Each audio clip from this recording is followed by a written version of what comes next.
Thanks for joining me. My name is Martin Caballero. I'm the managing editor at BevNET.com. And today I'm joined by Benjamin Witte, who's the CEO and founder of Recess, which is a CBD-infused sparkling drink. We're going to talk a little bit about the expansion of the brand today, getting into some cool new ventures, and an expanded website with a little bit of more e-commerce muscle behind it. So we're going to get into all that stuff right now. Benjamin, thanks so much for joining us. How are you today?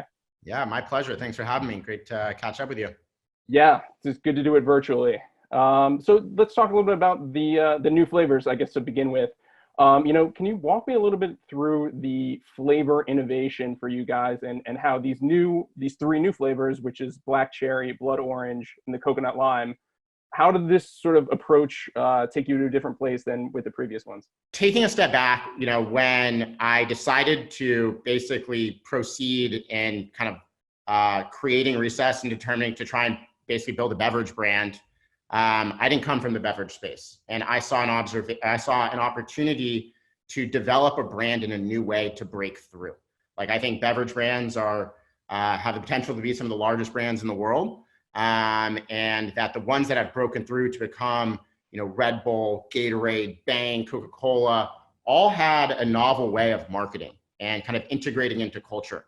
And so from day zero, that has been a part of our strategy, that we were a brand first approach, not just selling, an ingredient in a can, right? And calling ourselves a CBD sparkling water. And so that kind of led to our launch strategy, which was a direct to consumer only launch, where our first kind of marketing efforts was entirely on Instagram, where we created kind of one post a day that was designed to serve as kind of a social commentary on the millennial existence. And I think what we started to do organically in Instagram is each flavor started to develop its own personality. And I'm telling you, that just happened organically. That was not part of the plan. And it just started happening more and more, and each personality become more and more defined. And we're able to use the flavors to, again, comment on things happening in the world, right? And I think each of the people see themselves a little bit in each of these, personalities, so to speak. So, peach ginger is, the party girl. Pomegranate hibiscus is a little more centered and takes care of, the rest of the cans. And now by introducing new flavors, we're introducing new personalities into the movie, so to speak. And it becomes more and more interesting. So we're really kind of like doubling down on the personalities.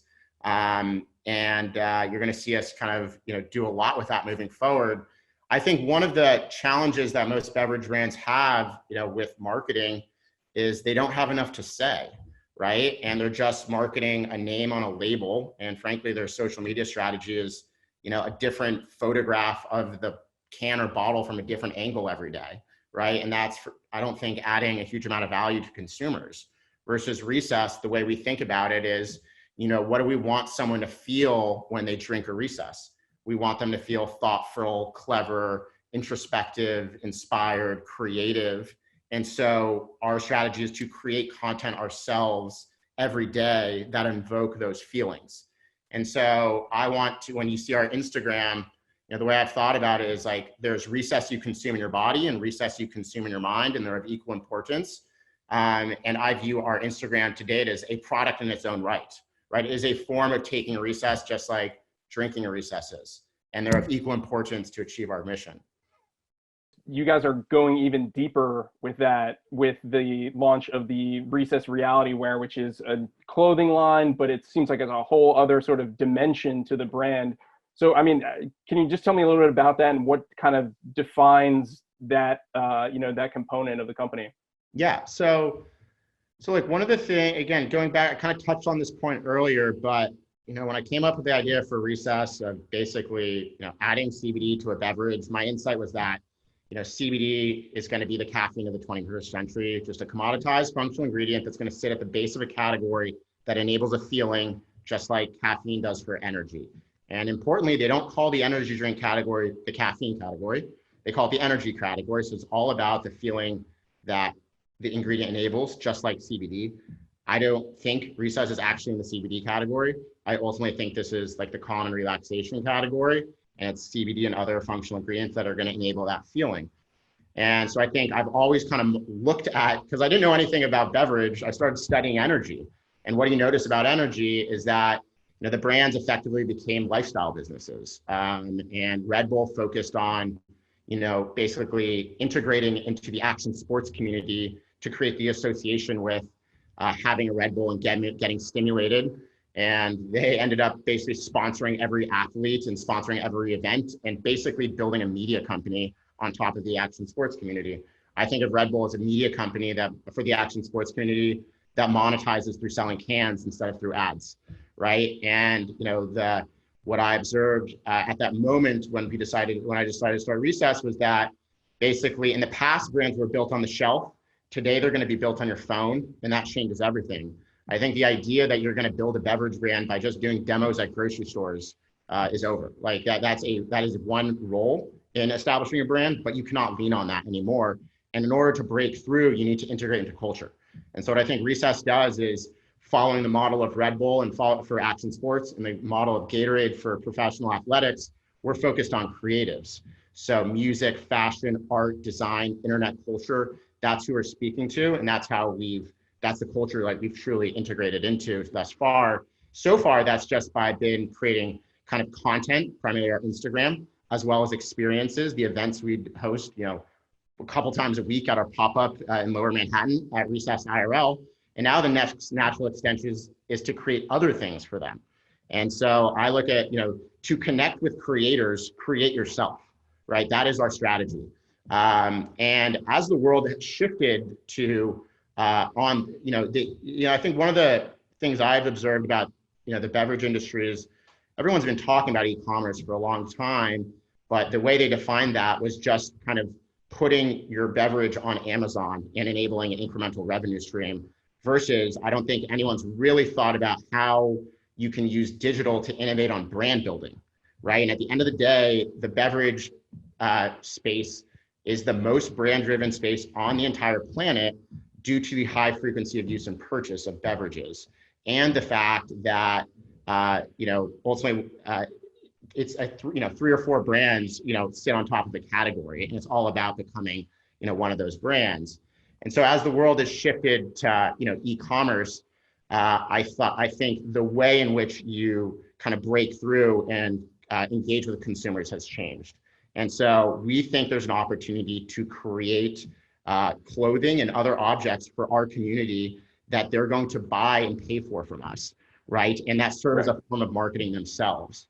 I think one of the strengths I bring to Recess is, again, that I don't come from the business and that I look to fashion and streetwear and new media models for what's working for brands that want to break through and how we can apply them to the beverage space. So a good example of this is one of my favorite companies is Barstool Sports. Barstool Sports is basically an entire media empire built on top of Dave Portnoy's voice, right? It's a way of speaking and a way of dealing with the world. I think that's what kind of Recess has with our brand voice and the way we use Instagram and comment on different things happening. What are they doing? Well, they're monetizing with merchandise, right? And so this is not, this is not designed to be sold in Macy's. Like this is a marketing tactic that's just going to fit naturally into the marketing we're already doing. And given that, we're focused on creatives who like this type of thing, like it's a very natural extension for us. Whereas I don't think the strategy would, make sense for a lot of other brands. But because we have like this direct relationship with our community, we think it's an experiment worth running. Maybe we can talk a little bit about this first collaboration that you have with the Brooklyn company Extra Vitamins and sort of why that was a good fit for you guys. But is this sort of something that you see as more as a collaborative thing to bring other creatives into the sort of tent, or is this going to be sort of you guys outputting more stuff? It's going to be both. So look, one of the capabilities we have internally is the ability to create. If you look at, the website we're about to launch or Instagram, it's a core competency for Recess. So we can take a designer that focuses on creating an Instagram or an email and take 10% of their time and apply, translating an idea to a t-shirt. That's just revenue generating marketing. So I look at it as a potential business model innovation in the beverage industry, right? When you think about it, brand marketing for beverages are purely a cost center typically, right? They're just burning cash to create awareness. Whereas I think ultimately, in beverage, the key metric in large part is one, like how much earned media can you generate, which creates the awareness, which ultimately drives the velocity on the shelf. And then my other suspicion is if you have other small revenue streams, like the ability to sell t-shirts and, posters and, things like that, well, that's marketing that makes money, right? And so that means I can keep doing it over and over again. And we're going to use collaborations to access different communities, right? And so, you can imagine when we launch in Portland at some point in the future, that we could open a Recess IRL there, like we did in New York, but this time we can sell t-shirts in it and monetize other parts of the experience, right? And so, this is early days, but I think it's a potential business model innovation in beverage that makes sense for us. And I also think in order to, break through and get to the other side, I think a lot of brands plateau. And the reason is because it's too expensive to just have to spend to do paid media. So you need to be able to generate awareness and engagement and impressions for free, right? And that comes through earned media or through monetizing your marketing efforts. So in this new situation, this new economic atmosphere, how are you guys approaching e-commerce? As you know, I've considered Recess to be a digitally native, brand since before, we launched. We, did a direct-to-consumer only launch, and a vast majority of our brand building efforts were done on Instagram to date. But our first website did not have a lot of functionality. It did not have subscriptions.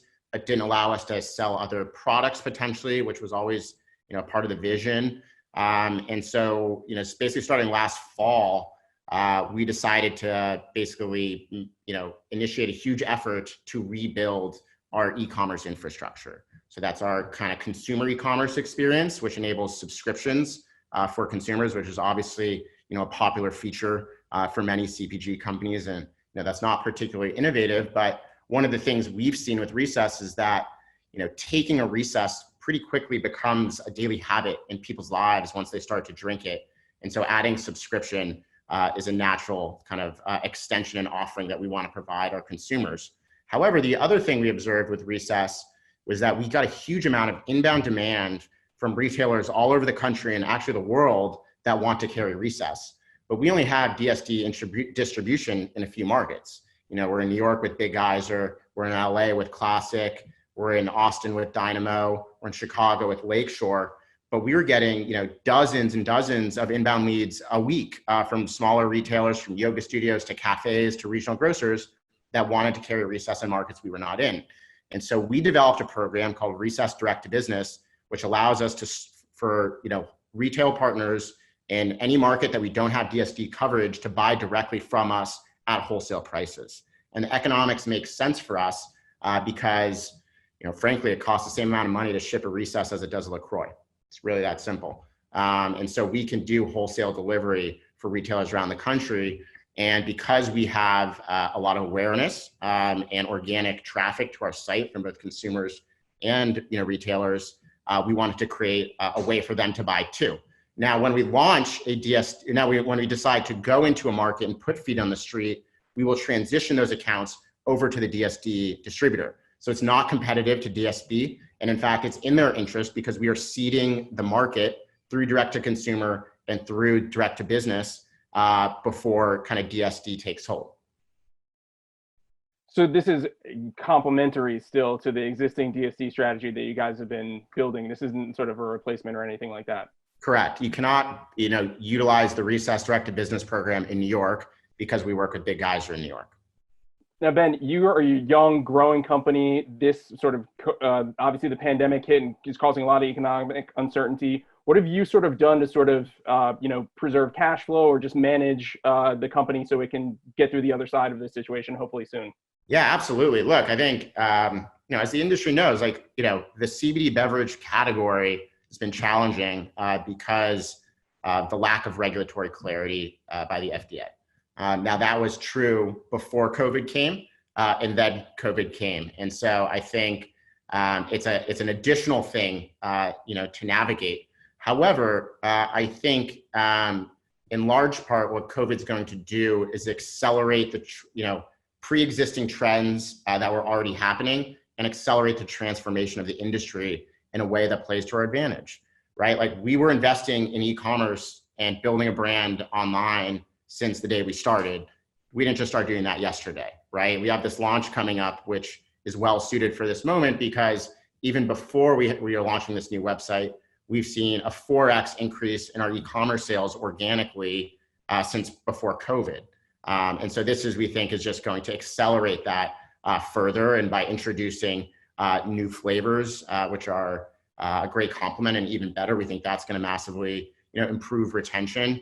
And so, look, we've definitely had to delay some non-essential initiatives on the brand side for the future, and focus some of our effort. We decided to delay launching additional DSD markets and focus on kind of scaling our e-commerce business.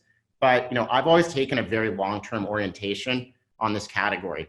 I think in beverage, you have to ask yourself, am I creating a category or am I trying to take market share within an existing category?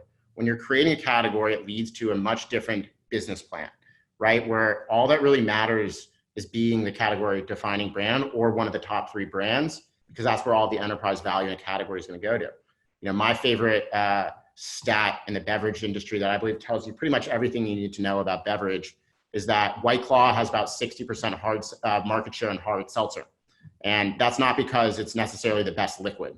It's because of the category defining brand that integrated into the culture, that became a meme, and all of that compounded on itself. It was the brand that consumers wanted and knew. It was the brand that retailers, wanted as a result, and thus distributors, right? And I think that's how I've thought about Recess. Like, I think, we are, the category defining brand here, and we want to build on top of, that positioning and accelerate our growth. And I look at that, the past year has not been about maximizing scale of Recess. It's actually been about investing in the infrastructure and developing an organization and continue to develop our brand platform that's going to enable us to scale rapidly coming out of this, both COVID and regulatory.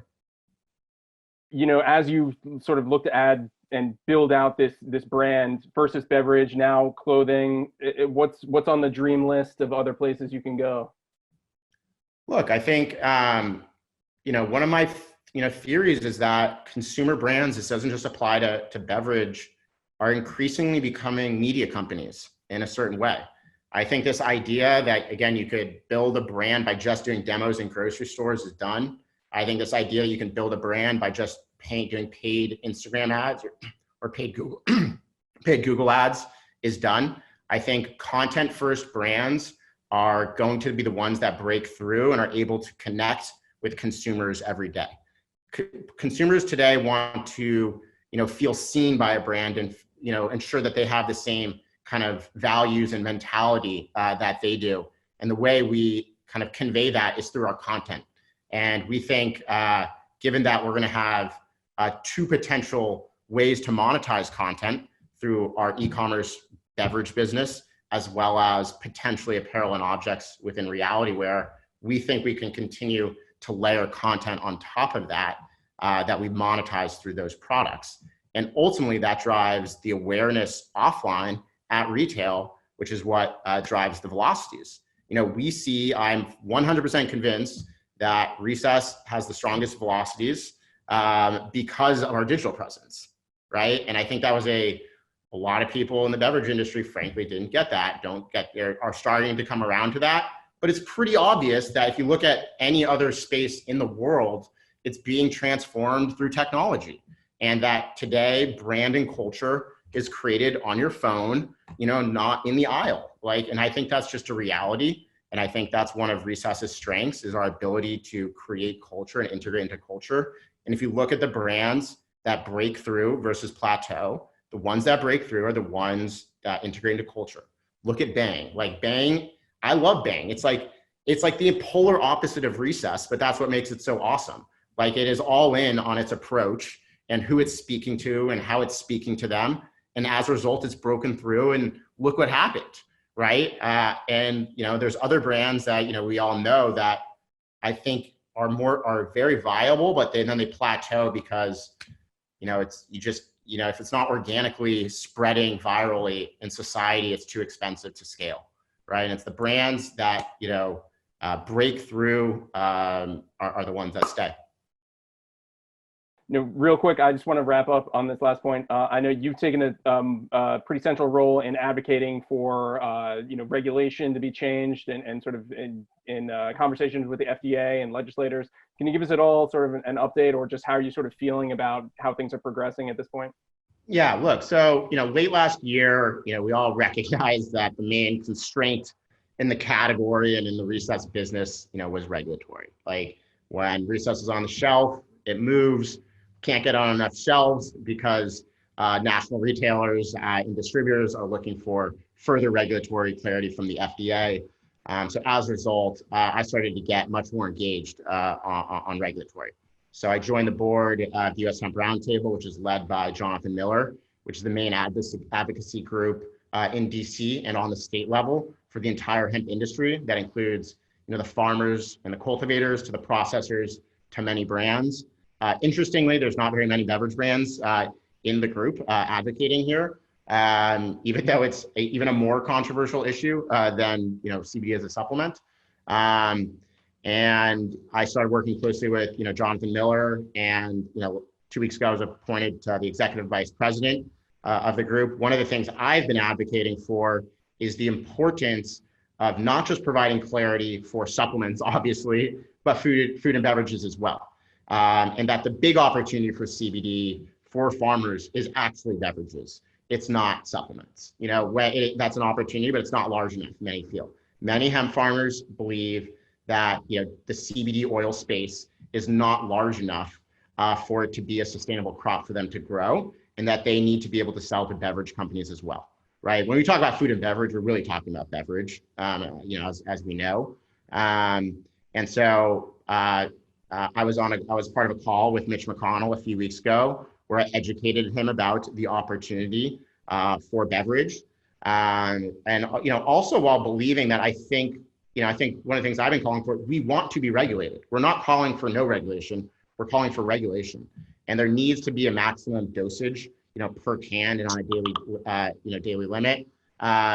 There also needs to be kind of testing requirements and et cetera, to ensure safety. And so, we've been doing a lot of work behind the scenes, actually in partnership with some of the other brands in the category, where we created a CBD Beverage Alliance to come up with a set of regulations that we all adhere to. Like if the FDA was going to release the regulations tomorrow, what would they be? Well, we have them, right? And so, we're getting ahead of it, and we're truly acting in good faith and trying to do the right thing. And we think it's important for both consumers and businesses that the FDA comes out with a set of formal regulatory guidelines, because consumers get hurt by bad actors basically being allowed to thrive because there's no regulation for a retailer to adhere to. Ben, it's always great talking with you. I really appreciate your time, and thanks for joining us today. Hope we can chat again soon. Yeah, my pleasure. Great to catch up. Hope to see you in person soon. Yeah, thanks, Ben.